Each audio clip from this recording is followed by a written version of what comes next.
Good morning, John from Vietnam. Thank you so much for spending your early afternoon in New Zealand to spending your time with us and the audience of the Inside Sharing Show. I was surprised that I thought you in the States, but then realizing that you're in the country that we love to reside when we're in the field in the next couple of years. So thank you so much for joining and sharing your journey with us today. My thanks for inviting me. It's exciting to be here. I'm looking forward to it very much. John, in our culture, is a very respectful way for our audience. If you can help us to do the introduction of who you are and the works that you do, would you please do that for our audience, please? Sure. So my name is John Philpin. You might be able to tell by my accent I'm of British descent originally, but essentially moved to California in the early 90s because I was working in the sector of software sales and marketing. So that's where Mm. I built my career, and no better place than California to do that at those times. And I spent the next 25 years or so really at what I call the pointy end of business. It has a great big piece of software. Now, who's going to take it on board? So there's marketing roles, sales roles, and Mm. business partnership roles, etc. That my final position for that was CEO of a small public company, which we eventually sold, and that was about 5, 6 years ago.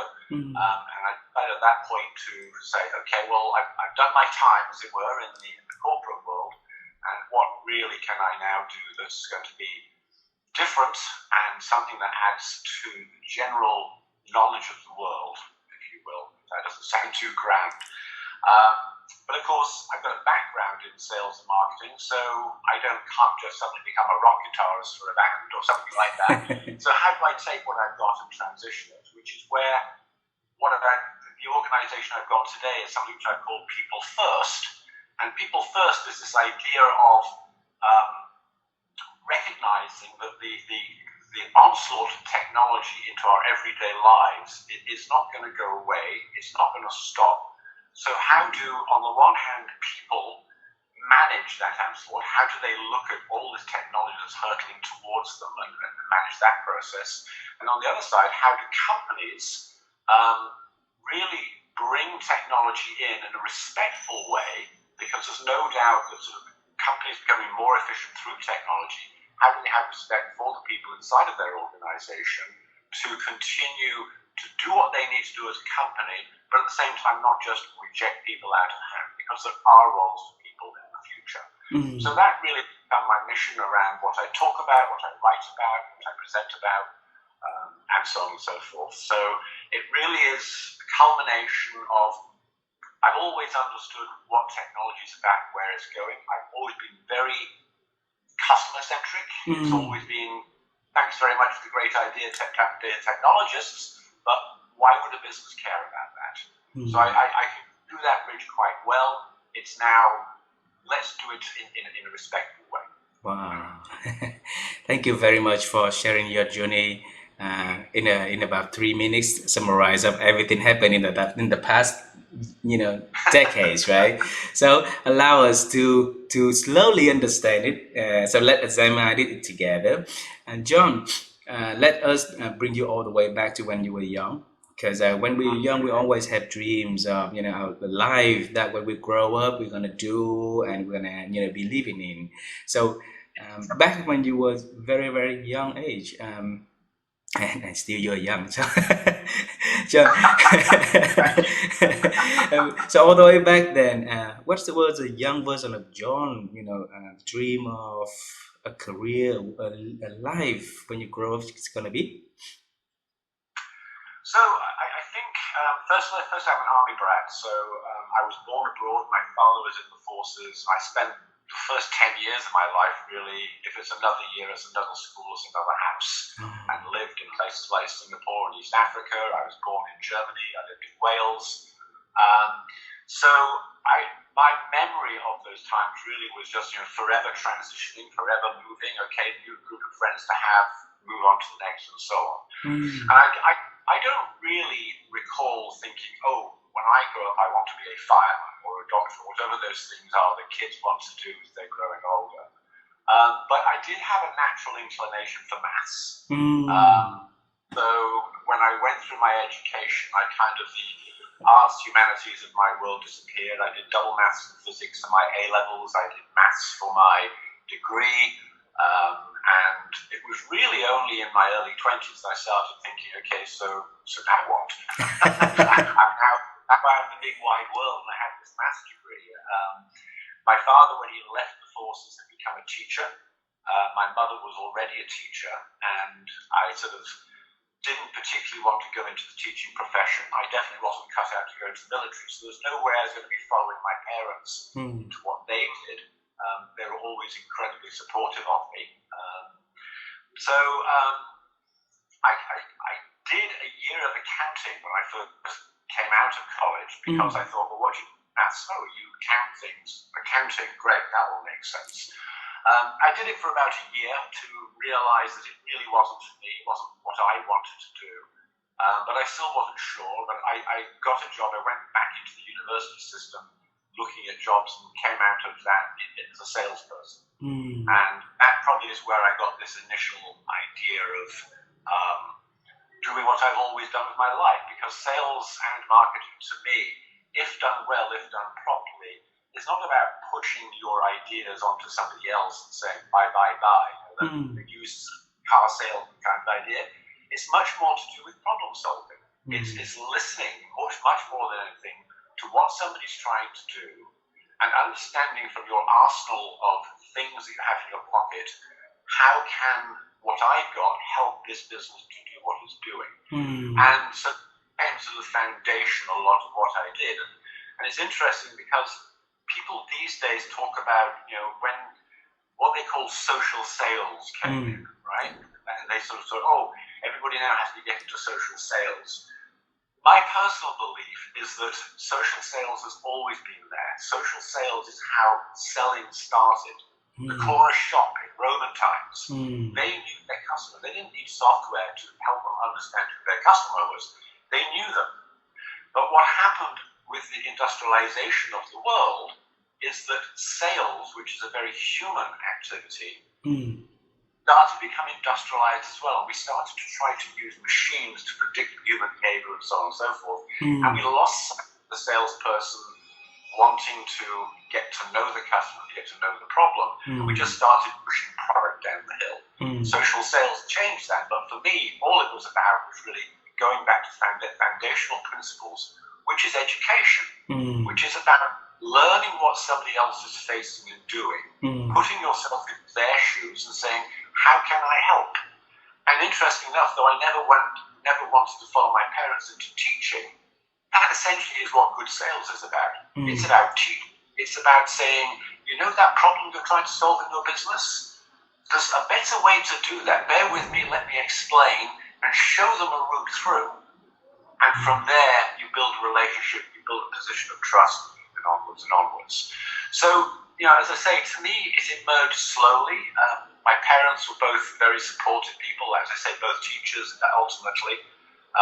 So, to me, that has rubbed off to me in a different way. I just happen to be applying it in a slightly different industry these days. Wow.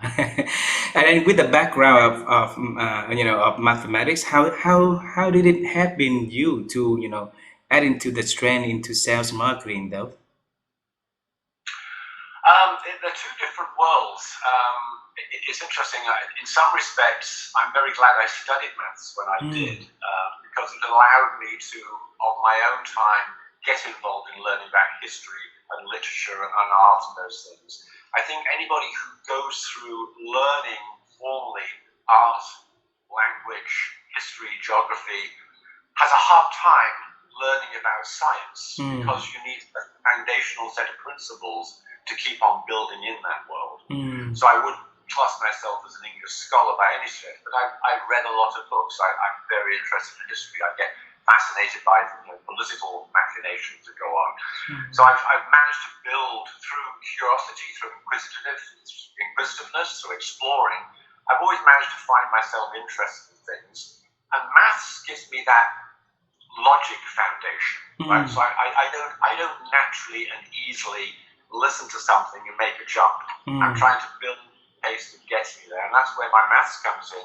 And certainly when I'm applying it to sales and marketing, right? Yep. Just because it's new, the CRM, right, or marketing stacks in the software business, there are over 8,000 software companies vying for position in that space. How do you make sense of it? The answer cannot be another marketing stack, another marketing piece of software. It has to be, what is the problem you're trying to fix? What are you trying to solve? What do you need to do that? And again, for a long time, I've argued that you think about people first, then you understand about the process, and then you say, what technology do we have that helps that process, that solves the people's problems? Too often we jump to, new mousetrap, let's get that piece of technology and it will fix everything. And it doesn't. So that maths grounding, it gives me that logic that says if you start from the right position, you will have success with what you implement and what you do. So it means that we really invest time to understanding the people that we are doing the business with, and then before we jumping into giving them the solution that we see is best suited to the needs that they are having, right? Instead of jumping too quickly onto the boat and offering what we think best for them. Just slow down a little bit. Exactly right. Yeah. Exactly right. Slow down, take a breath. Let's understand what's going on here precisely. Sure. John, you have a career growth really phenomenally and respectable for many of us. We would like to ask you, after the accounting job that you found out that it's not about the number, it's not about the job that you like to do, and then how your work in selling and marketing actually evolve and making you grow. And can you share with us that journey? Sure, yes. So I mean, basically, when I got into selling, it was a British company I worked for, and it was a fundamental, what I call a Victorian company. They had a very strict idea of what selling was. I mean, this was in the days when, sort of cut your hair, shave the beard, don't have anything, this is how you present. But it gave me a very solid understanding of the very principles of what sales is about. Good training, had a really nice time there, a good time there. But as I was going through that, being inquisitive and looking around, the computer industry was really beginning to take off. So I made some conscious decisions at that time, saying, okay, I understand selling. I involved a little bit on the periphery of computing. The company I was working with was using very early computing technology in production lines and manufacturing. And I was looking at this whole world thinking, this could go further and there might be something a bit different to my normal route here. So I looked around and got involved in software consulting, essentially. So at the time, companies like Logica and Capgemini, those kind of organizations were really making a name for themselves, being people that understood this new thing, software technology, understood business, and bringing the two worlds together. And so I got myself into one of those companies, did pretty well in a marketing position in those days, and from there, a little company called Oracle rang me up one day and said, John, we'd like you to come and work for us. And so I had a little chat with them, and that's how I got properly into the computer industry as I was. And this is ancient Oracle. This is Oracle long before the Oracle you can think of it today. But that's how I got into the software industry properly. And it was Oracle that, having spent 4 years in Europe for Oracle, running all kinds of different campaigns, they said, love what you're doing there, come to America, come and make it work for us. So I moved to the States with Oracle, spent another 4 or 5 years with them. And from that point, kind of left a little bit of marketing behind. I did maybe 6 months in doing that, and then transitioned into an area a very technical area of the company, where they were building Oracle. If you go back a few years, the idea of Oracle was that it ran on any platform, right? So today, of course, it's going to run on all platforms, but back then, not so common. And so we had marketing departments that talked about Oracle running on Hewlett Packard, Oracle running on Unix, Oracle running on IBM, and all these marketing departments essentially were competing with each other, saying, buy Oracle on HP, it's so much better than Oracle on Sun. And it's like, this is crazy. We're all Oracle. We're all one team. Why? So I was shifted into that organization to try and bring sense and integration to those different organizations to help them sell Oracle and not be so concerned with Oracle on their platform.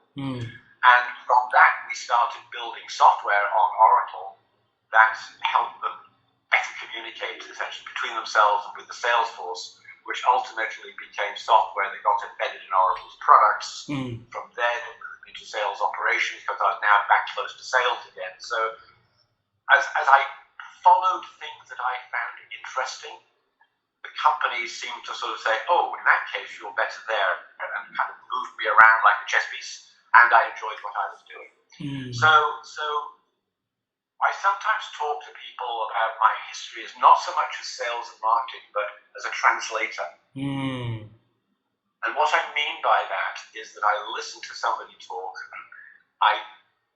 Sales and marketing, you go into any organization, sales thinks marketing sucks, and marketing thinks sales sucks, and never the twain shall meet. They really don't like each other. Marketing don't understand sales, they're not sure. There's a good reason for them both parties. So I translate sales to marketing and marketing to sales. I translated English to American. For when I went to America, the idea that Europe was not the United States of Europe was something which people couldn't quite get their heads around. So this idea of just trying to sort of smooth the way, grease the wheels, if you will, better understanding between different disciplines. It's George Bernard Shaw, I think, talked about America and England being two countries divided by a common language. I think that happens a lot. It's technology in business. You know, you listen to a technologist talk, they go on and on and on about stuff that really and truly the business doesn't care about. And the technologist, on the whole, doesn't try to understand what the business is about. I'm trying to reduce that gap. But John, I have a question also, before we move in further, because back then, Oracle is a company with a lot of amazing people, right? And those amazing leaders always trying to do best for the company and for the clients they serve. But how come how come the whole, like notion of, one department running everything for themselves, maybe competing with another department that running everything for themselves, and they don't understand, they don't realize that they are competing on, stepping on top of one another. And you all the way from England moving to the States and start to listen and start to make the change. And what happened to the organizations like that? It comes down to how people are rewarded, right? So when you find yourself, if you find that your bonus is based on how much your product gets sold on a particular platform, you start doing unnatural acts. You start saying, well, I've got to get my product on the Sun product or the IBM product, whatever it is, because that's where my bonus is, that's where my livelihood. And again, back in those days, Oracle was heavily driven by bonuses and sort of rewarding for success. So it's one of those things that be careful what targets you put in, because that will affect the outcomes that may and may not be what you actually were looking for. So I never got rid of them. The bonuses stayed there, but at the same time, they became more aware that if they were successful to the exclusion of all their fellows, then Oracle would not succeed as a whole, and therefore you will ultimately fail. So it's a leadership conversation, if you will, of what is something for the better good, the better all. But at the same time, the enemy is without, not within. So keep your eyes focused on that. How did you engage to the first conversations like that? Because let me share why I asked this question. Some of our guest speakers, very famous one like John Carusi, also shared when he was first realized that things not working out within the organization, so he raised his concerns up, and then becoming a target of every other leaders in the organization to to pressure on him, because of raising the voice. But then you was raising the voice within the organization that grow drastically with a lot of, amazing, and then big ego heads also within that organization. How did you, build your case and communicating where it's not gonna, hurt every, the people involved, but then can, make them to contribute to the bigger picture though? So one of the ways was, if I remember, I said around people, process, technology. Mm, So I knew people where I could see them all there. I was close to what the sales were doing. mm, I talked about the fact I managed to build software that started connecting mm, dots mm, between people. It was something which we called the corporate repository. And what it was essentially about was the idea that the sales force argued that the marketing department never did anything. They didn't send us any information. We're always out in the cold. We don't know what's going on. mm, When you go to the sales offices, you find they had entire rooms stored with collateral that all these different departments were producing, to the point where they were producing so much that nobody in the sales office could actually do anything with it. mm, And what was happening at the time, there was a transition going on in the world at large, and things were becoming digitized, mm, and the web running along, and things like that. So we built software that, rather than taking a piece of printed collateral and printed it and then hand shipped it to the other side of America to be kept in the closet and never found, we simply made it available online, mm, which a customer could get through the web, through an application that we wrote. They could even find a phone number, dial it, and have that piece of collateral faxed to them. mm, Now, this was before document management systems were coming around, but that piece of software suddenly connected sales and marketing. And so what you get is that people start to understand, oh, John, he's not just like going on about this stuff. He's actually given us something that makes us more efficient. I can now get information out of marketing just like that. It happens overnight. And when they showed it to their customers, mm, the customer said, oh, can I have one of those? That's really good. So suddenly this thing that we built internally for our own sales will start being sold externally. And by that, you start winning over people's hearts and minds, because they're going, this is somebody who's built something that is useful. We're now finding our customers want it. We need to pay attention. mm. So you not by wagging your finger, not by telling off, not by shouting, but simply saying, here is a better way, and building a following, if you will, around that. That's what I found anyway. Wonderful. So what happened after, Oracle? How the journey that making you to the CEO office though? So from there, at the time, let me think about how this went. So I then moved to a company called Citibank in New York. Totally different industry. Very, very different industry, very different place. But what Citibank were doing at the time were essentially, they were losing lots of business to smaller upstarts in terms of their investment business. And they had lots of investment businesses all over the world, but it was very discombobulated. And what they did was create an overnight startup of 4,000 people. They took company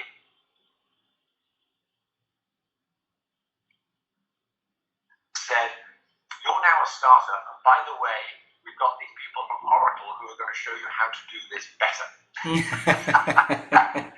That was the theory. So essentially, I was brought in along with a group of other people, and it was the CIO of Oracle who moved to Citibank, who rang me up one day and said, John, always loved what you did at Oracle. I've got a similar problem here. I've got to bring along a very different kind of group of people. They're called bankers. They're not computer savvy, but we've got to sort of bring them into the new world. So I joined and built a team to essentially rapid application development, the idea of building things and prototyping it within a week to show the bankers, this idea has now been codified, you can actually do this. It wasn't production systems by any stretch, but the idea of trying to understand how to improve the banker's log by the use of technology. Again, what is your banker? What is the problem you're having as a bank? What are you trying to do for your customers? How are you trying to... Simple example. One of the biggest complaints from Citibank customers at the time was if they called the call center or went on the web or went into a bank or checked their online banking account, they would never get it all. You could never tell your exact balance in the same way. There'd be 4 different balances. Why was that? Because all the systems were syncing at different times of the night. So I took $100 out today, and that's reflected off my current account, but the call center system hasn't yet been updated. That doesn't give you a lot of satisfaction from the customers that you know what you're doing. Depending on who I call, gives me different bank balance. So what we're solving that is to put in place systems that can actually sync this up all live and at once. So simple things that sort of, the bank has said, well, we're a Citibank. Of course we're going to be right. There's no reason not to trust us. There wasn't, but there was, because you weren't showing the right system. So very simple problems like that, trying to sort of, help the bankers along with their ideas. Again, not being technology first by any stretch. What are the problems we're trying to fix there? And then what happened after Citibank? Citibank from there, we then get into startup land. We'd spent a long time in large corporations solving problems, and startups were becoming big. And we took the idea, that system that I built in Oracle, we decided to turn it into a fully functioning startup. And so we built that up, and we had an architecture that allowed us to integrate different systems into a single portal. This, a long time ago, raised money for it starting, and abstract failure at the end of the day. The reason being we got hit by the dot bomb at the time, and we all sort of all went out of business. And then from there, a series of marketing roles in basically software technology companies, so a telco, a middleware company, a email service provider, all kinds of different organizations who are all basically licking their wounds after the crash to re-emerge and rebuild. So by that time, I was known as the dude who sort of knew how to solve software problems. Not software problems, but how to use software to solve problems.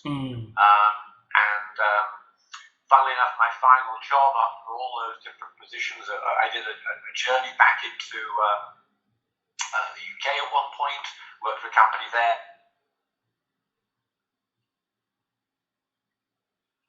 To a software as a service play, all kinds of different things going on. And one day, the guy that phoned me up, that took me to Citibank, phoned me and said, I need your help again, John, come and join me in this company. And that was my last company, Reskill, which is where the email service provider, which is where I was the CEO. So again, similar problem. Lots and lots of technology, lots and lots of problems, and no real gelling. How do we actually make that fix? John, throughout your whole journey, there's a lot of works that you do related. Every work that you do related to fixing problem, the existing problem, from small to large, right? And then fixing problem requires a lot of thinking. And my wife and I has been in a journey to help people, expand their ability to think, because we believe that the current stage where we see that the level of thinking of our people actually is not increasing, but actually somewhere show declining, sign of declining. So every time that we got a chance to talk to experts like you are, we would love to understand, throughout your career up until now, how did you do the thinking? How do you think and process the thinking? How do I think? Oh my goodness. Well, firstly, I like to think that I think a lot. Again, to me, a lot of my interest in life comes down to this funny little thing called curiosity. This idea of what exactly why is that happening? What's going on? So to me, thinking, I'm not clever enough to do the big sort of philosophical, conceptual things. I like to read about it, but that's not the kind of thinking I do. But the thinking I do is, how do you make the lot of that particular person you're working with better?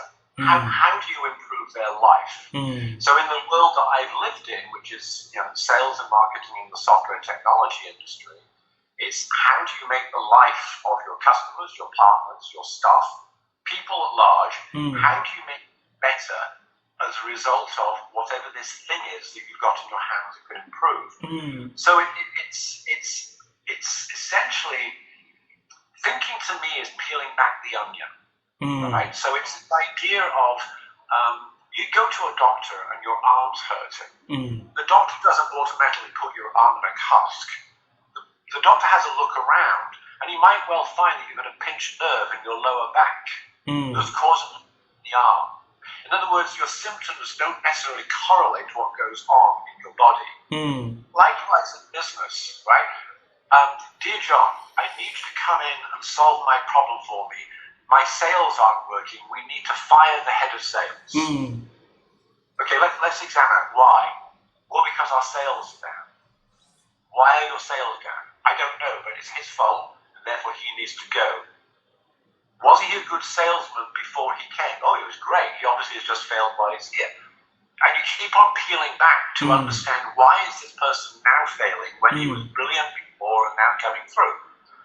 So you start to unpack and understand that maybe your product hasn't moved along quite as well. Or maybe the market you're in is saturated and we need to open up a new market.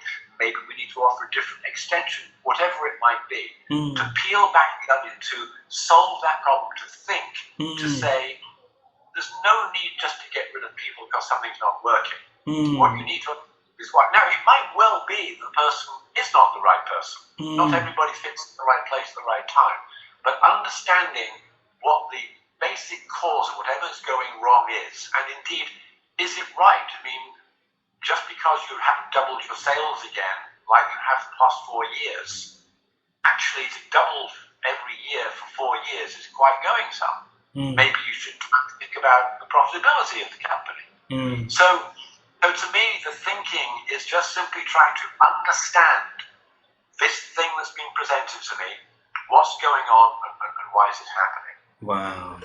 John, we have a lot of business leaders who in sales in this region, but then they have a mentality, mindset of being that, then doesn't know it all, and then every time we talk to them, it's just like the onion is not peeling, but it's keep adding more layers to it, and we talk to the wall instead of talking to somebody to build a great conversation together. So for that many years, how do you feed the curiosity within yourself so that you continue to have more careers and to stay curious a little longer? Well, for a start, you'll notice that other than my early days when I spent a lot of time at Oracle, I keep on moving, right? So to me, if we get to a point where you fix the problem, whatever that means, it's time to find more problems, right? There's no point in me hanging around doing the same. So I'm always looking for the next problem. So to me right now, the big problem I look around at, people talk about the future of work and where all that's going, what we're going to do with AI, robotics, etc. The next problem is, how do we manage and handle people inside the corporation, right? So that's the next big problem in my mind. So to me, the answer to your question is, I'm looking, there are nearly 8 billion people on planet Earth. That's 8 billion different sets of problems. I won't run out, right? The problems that you've got and your wife has got with the business that you're in is very different to what's going over there. I'm not an advocate of books, the book style, 10 things that I did and I was successful because of those 10 things. It depends on the context. I'm not saying those are bad ideas, but doing those 10 things will not fix things for you. So to me, understanding the problem is understanding the context of where you're in. That's partly what my book's about, right? So there's an interesting conundrum. How do you plan for the unexpected? Because if you plan for the unexpected, then it's it's expected because you're planning for it. So it's becoming expected. Yeah. Yep. So you can't plan for the unexpected, except I believe you can. It's a little bit like education. That you can't take somebody through a university course. This is what you're going to need. The skills you're going to need for year 2. You need to know the skills for your 20 years out. How do you learn and reskill yourself over and over and over again in life to keep on succeeding, being ahead of the curve? So to me, this idea of you've done it once, everybody's different. Now, the fact I've managed to switch a licensed business to a software as a service business within a year for this software company in San Francisco, if the same problem was given to me today, I wouldn't take out the playbook from then. I'd want to reinvestigate. We've got a different set of people. It's slightly different software. There is slightly different marketplaces. We're going to have to examine what goes on in here. So that curiosity is... I ran a consulting company in London for a while, doing something called structured visual thinking. And one of my favorite things was, we used to say, the last thing you ever need near a problem is an expert. The last one. Because an expert will come in and say, when I did this this is what I did, and that would be your solution. No. It's what is your problem? Why is it different? Give $10 million to IBM, and they will tell you that the answer is some new machinery. Give $10 million to Oracle, they'll say you need a new database. Give $10 million to WPP, they'll say you need a new brand advertising. Somebody that's impartial that says, what's the problem you're trying to fix? That's always different. It changes over time, changing the context, and so on and so forth. So the job doesn't run out. So since 2016 until now, you've been running your own company, People First, right? And for those who are looking for the services, at People First, what is that benefit them from, getting the service from your organization, John? Well, the People First business, the main focus at the moment has always been into the corporation, right? So the idea is that you're a company, you know about John. John's going to essentially do a people first solution to my sales process, my marketing process. I tend not to get too involved in something called the OD, if you will, Organization Development HR, even though the name People First has that connotation. I'm much more interested in how do we actually take the company, grow its revenue, grow its profits, and motivate the people in as I say, a positive and respectful way. So if that's what the company is trying to work out how to do, then I'm your solution for it. They can go to my site, peoplefirst.business, and find out all of that. The flip side of that, even now still hasn't been launched, is the opposite side. If you're an individual, a private person, what can you do? And that's slightly where the book comes in, right? Because the book is based on years and years and years of having done what I've done in corporate environments. But actually, the rules of what you do is no different from what any single person can do, right? So it's a transform, transition, transcend. It's a 3T model of the book. And what I'm looking to do right now is taking that book and building workshops around it to help people move through and for the unexpected. Not to give them, if we could plan for the unexpected, COVID wouldn't have knocked the world out like it did. Nobody was planning for that. There's two lone voices saying it somewhere, but nobody knew that was coming. Right? But the people, the agile companies, the people who could very quickly react to changing nature of what was going on in the supply chain, what was happening if your staff couldn't come to work, and so on and so forth, succeeded. The ones that could move online really quickly started to succeed. So what could any business do the next time something comes along? It won't be a COVID, it'll be something totally different, right? In massive recession, whatever it's going to be. So that's what the book's about, and that's much more about helping the individual and small business as opposed to the large corporation. But it's the same problem. It's the same problem. Whether Citibank and Oracle are trying to fix it, or if HP are trying to fix it, or if General Motors, it's all the same issue, because at the end of the day, all those companies are made up of people. And we all have our own issues and our own problems. 8 billion people, right? 8 billion different set of issues that you're not gonna run out of business. John, That's right. with that being said, I would love to get into a journey of writing your book and what is that you want to show the world in the book. Um, the notion of change is inevitable, and change is inevitable, right? Change is expected and accelerating, and things that has been there for a long time.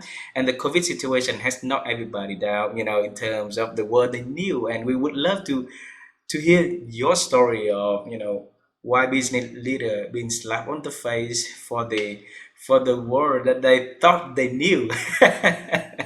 Can you share us that? So, you asked earlier on about when I was a kid. One of the things that has been in my mind ever since I was a kid, that I wanted to write a book, right? So I've often had to think, I want to write a book. I have no idea what it's about, and I knew it wasn't ever going to be a storybook. It would have to be a book based on facts and so I've been wrestling with this, and the people first things were emerging. And I've got 2 or 3 books in the back of my head that were all there, all bubbling to the top. And Mitchell, who you mentioned earlier on, I've been introduced to, and he and I bounced back and forth about doing a book. And it was not until COVID actually happened that it really started gelling, right? So I'd started already down the path of a workbook, if you will. So my book is not a book that you read from beginning to end, you grab that, put it away. It's an active, live book that you take, you work through it, you put it away, you dig it out. It's written specifically to have little nuggets and lots of places to write your own notes about what you're doing. So when you're writing a book like that, it's like, what is it that drives somebody to think about that? What makes somebody think, I need a book that's going to help me, whatever that is, right? So, and there's this whole category of books called self-help books, and it's not a self-help book. I don't do that world. So I was wrestling with what is the problem that this book is solving, and COVID happened. And so what happens with that is, as you suddenly start seeing businesses all over the world, big and small, being thumped and hammered into the ground, and people suffering and lockdowns occurring, you start looking at your own book and you go, oh, what do business leaders do when they're slapped in the face by a world they thought they knew? And from there, the book started to coalesce. And I worked closely with Mitchell during the COVID year, essentially, and got it out, sort of, COVID half year, whatever it was, and got it out the August timeframe, I guess, something of that order. So it was a long time in the coming, but once I got that, this is the problem we're answering. Right? That's what I've been missing until that point. Until COVID came, I didn't know what the problem was. Once COVID came, everything else fell into place. So that's the transformation method that you written on the book that we intrigued to understand about that. Would you share about this to us, please? Sure. So the 3 T's: transform, transition, transcend. So transformation is really about you, the individual, right? So remember, this is written from the perspective of a business leader. But every business leader is their own person. So whether you're the CEO of a small company, whether you're a team leader, CEO of whoever you are, you have a personal transformational journey in front of you. And journey is understanding who you are and where you want to be. Right? So there's a discovery process of, here I am, John, and I want to be this. And so you start building a story around your own personal transformation. And that transformation is the context of what you want to do with your company, which is the transition stage. And transition is multiple transformations of different people in your organization coming together to transition the company. So if you take, for example, let's pick a Wolfgang Puck, right? Runs restaurants all over the world. It's a restaurant business. That's what he does, and he's very good at it. And then suddenly his restaurants are closed. And suddenly nobody can go and eat at his restaurants. What should he do, right?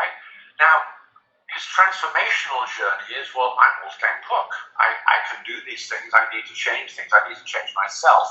But there's no point in him coming in as a leader and saying, hey, this is what we're going to do.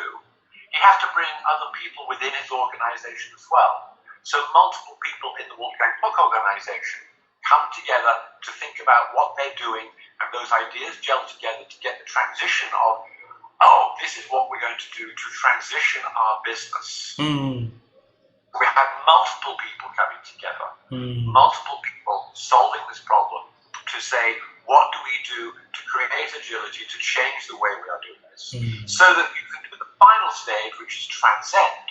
And transcend, ideally, is that you have these goals, and now we're going to take to these goals, because we've changed the way you're looking at your business.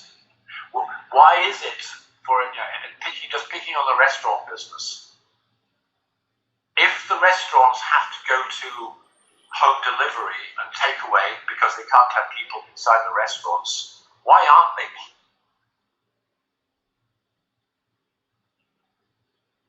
for them to do that?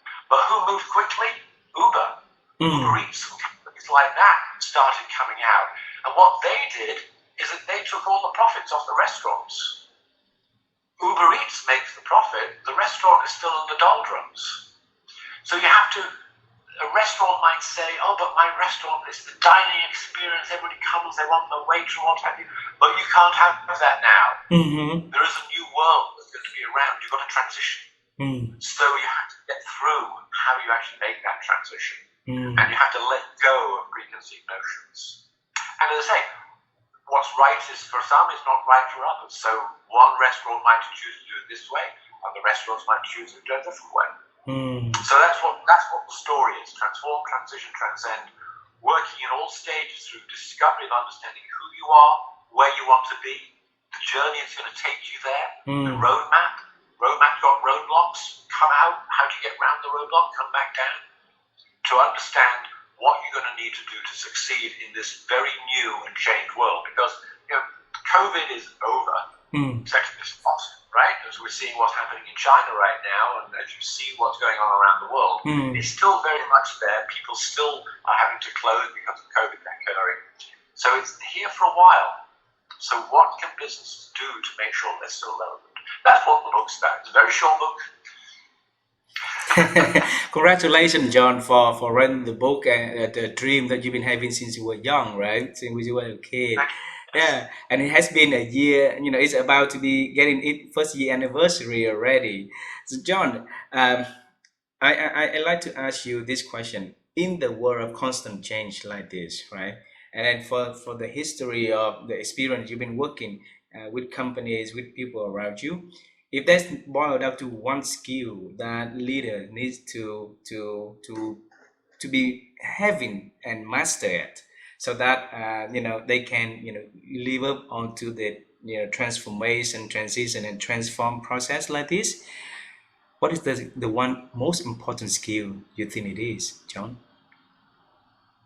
You are but one person in 8 billion. Yes. So to you. So you don't know the answers. You don't know everything.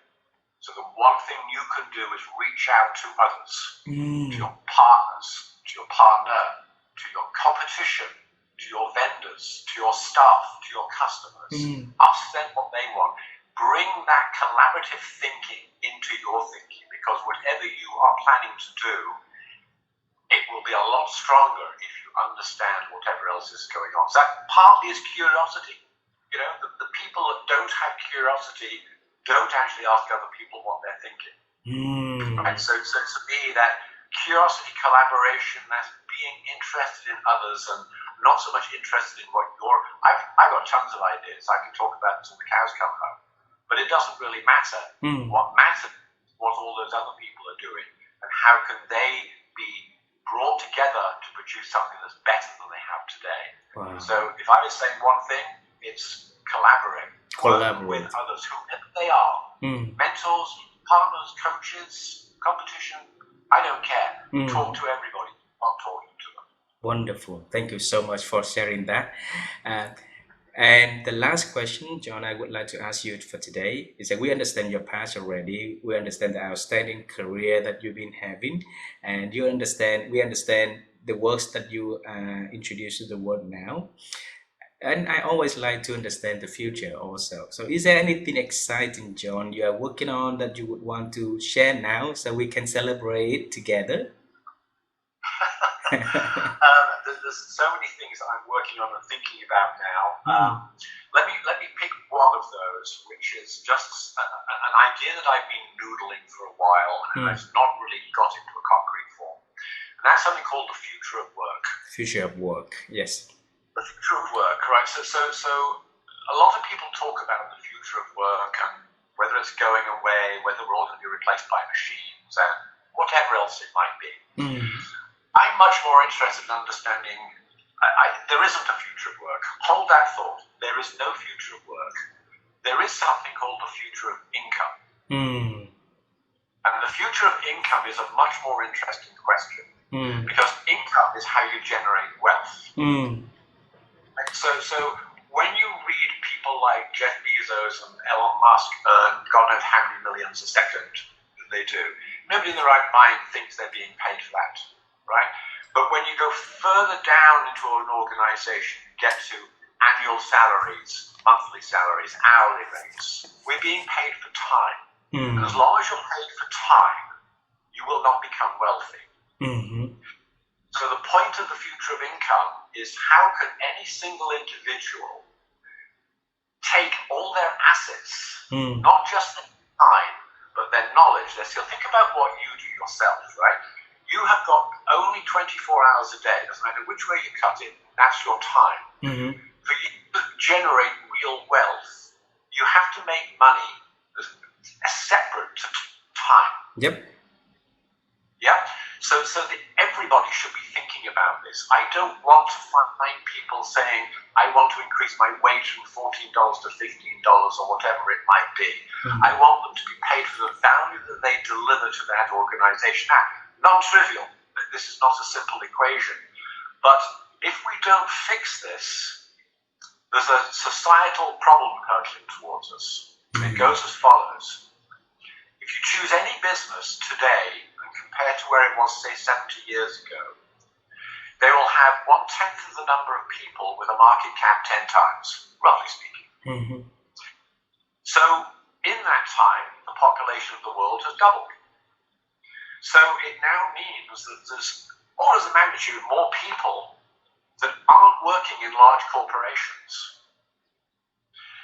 Corporations are spending all their time, they used to call it outsourcing, offshoring, robotics, automation, gig economy, whatever you want to do. Hmm. It's about getting people off the books and still getting the work done. Hmm.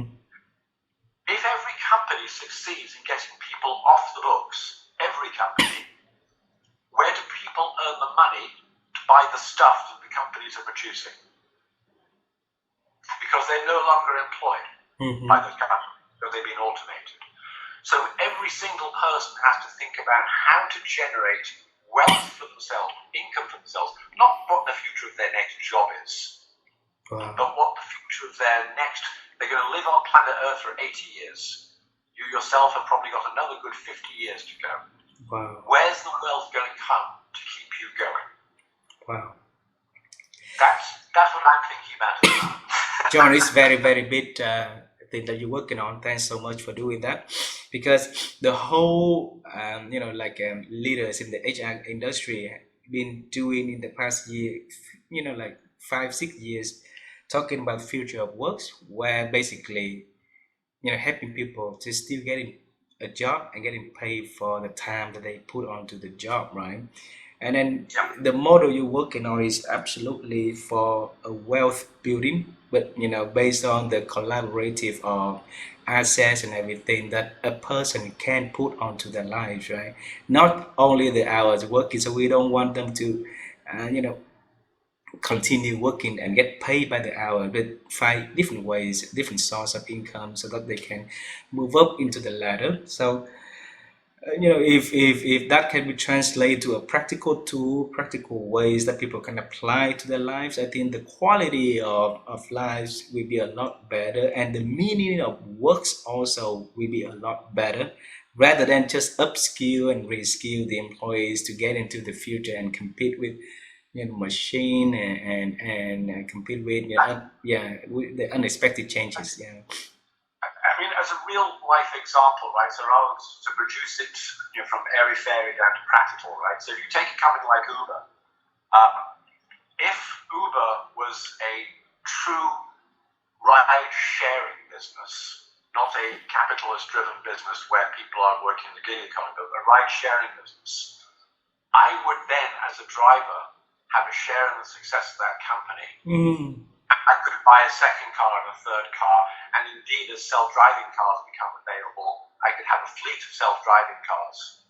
If I own a house that has a large lawn now because I've got a large ground, where is my app that allows me to rent that mower out to my friends and neighbors? Right? And the apps are there, but it's always about me giving you my asset and then somebody else making money out of it. What I'm trying to work out is how can we actually have a truly sharing economy where the people that own the assets are the ones that build the wealth. Wow. That's what I mean about the future of the future of income, because the income doesn't have to come from your time; it comes from you leveraging your assets. Your assets are your house, your Airbnb. You can rent out a space, but they take 30% of your money. Yep. Where's the equality?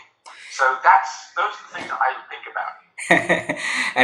And that is where organizations really put their people first. Not only thinking about paying them the monthly salary plus the incentive plus the yearly bonus, but where else in their P&L, the employees can have sharings of the organization, so it can sustainably grow in both sides, the employer and the employees, right?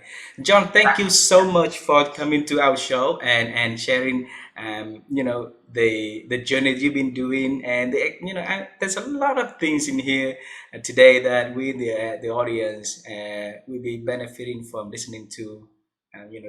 What you share. There's a lot of wisdom from the works that you do, and a lot of thinking to add values to the lives of the people that are around us.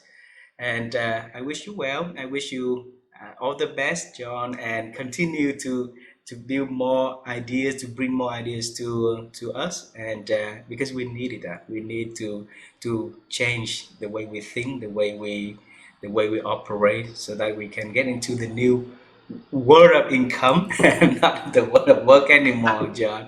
And if ever you guys travel to my country, please shout out to Vivian and I, and then we'll be so excited to welcome you to my country and take you guys around. Okay. It would be lovely. I've never been to Vietnam, so yes, I might take you up on that offer. But thank you so much for having me as a guest today. It's been wonderful to talk to you. Thank you so much. Thank you very much. You have a beautiful day. Thank you, Dan. And Bye-bye. bye bye.